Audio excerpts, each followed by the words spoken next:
నివాసం ఆ రోజు పేదలకు అండగా ఉండే.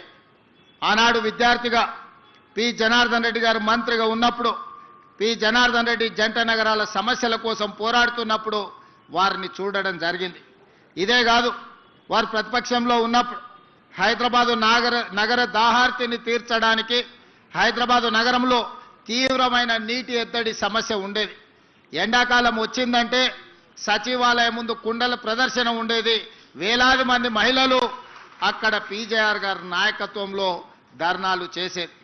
ఆనాటి ప్రభుత్వం మీద పీజేఆర్ గారు చేసిన పోరాటం వల్ల కృష్ణానది జలాలను తీసుకొచ్చి నాగార్జున సాగర్ నుంచి హైదరాబాద్కి కృష్ణానది జలాలను తరలించి హైదరాబాదు నగర ప్రజల దాహార్తిని తీర్చడానికి ఆనాడు పీజేఆర్ గారు చేసిన పోరాటమే ఈ రోజు హైదరాబాదు నగర ప్రజల యొక్క దాహార్తిని తీర్చే అవకాశంగా ఏర్పడ్డది.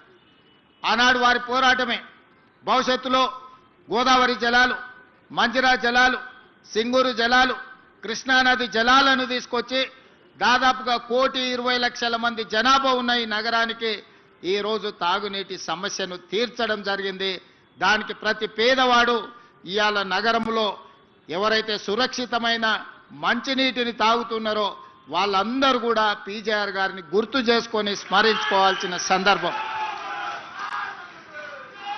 అదేవిధంగా ఖైరతాబాద్ శాసనసభ నియోజకవర్గం అంటే ఆనాడు దేశంలోనే పేరెన్నికగానే, నాకు తెలిసి దేశంలోనే అత్యధిక జనాభా అత్యధిక ఓటర్లు ఉన్న శాసనసభ నియోజకవర్గం కింద ఆనాడు ఖైరతాబాద్ శాసనసభ నియోజకవర్గం ఉన్నది.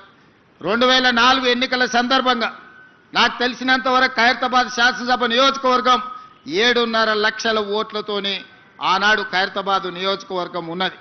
అయితే ఈరోజు హైటెక్ సిటీగా మనం చెప్పుకునే ఈ ప్రాంతం అభివృద్ధి పదం వైపు నడిచి ప్రపంచ దిగ్గజ కంపెనీలకు ఇవాళ వేదికైన ఈ షేర్లింగంపల్లి గచ్చిబౌలి ప్రాంతం ఆనాడు ఖైరతాబాద్ శాసనసభ నియోజకవర్గంలో ఒక భాగమే అన్న సంగతి ఇవాళ మనం అందరం గుర్తు చేసుకోవాల్సిన అవసరం ఉన్నది.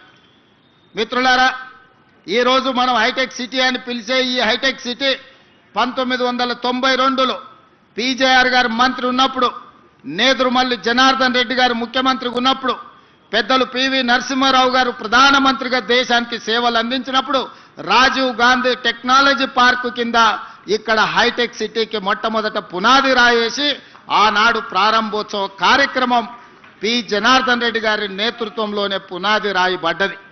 ఆ తర్వాత కాలాంతరంలో దాన్ని మహారాష్ట్రకు తరలించాలని కుట్రలు జరుగుతూ కూడా పీజేఆర్ గారు అడ్డం పడి ఆ హైటెక్ సిటీని ఆనాడు రాజీవ్ గాంధీ టెక్నాలజీ పార్క్గా పిలిచిన ఆ సాంకేతిక నైపుణ్యాన్ని ఇక్కడనే వారు ఆపారు.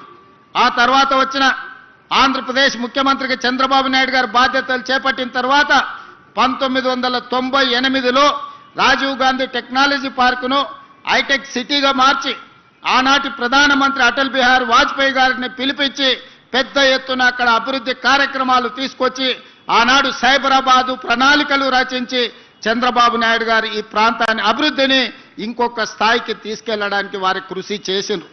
ఆనాడు పివి నరసింహారావు గారు ప్రధానమంత్రిగా ఉన్నప్పుడు పి జనార్దన్ రెడ్డి, నేదురుమల్లి జనార్దన్ రెడ్డి గారు మంత్రిగా ముఖ్యమంత్రిగా ఉన్నప్పుడు వేసిన శిలా ఫలకమే పునాది రాయే ఆ తర్వాత హైటెక్ సిటీగా మారింది.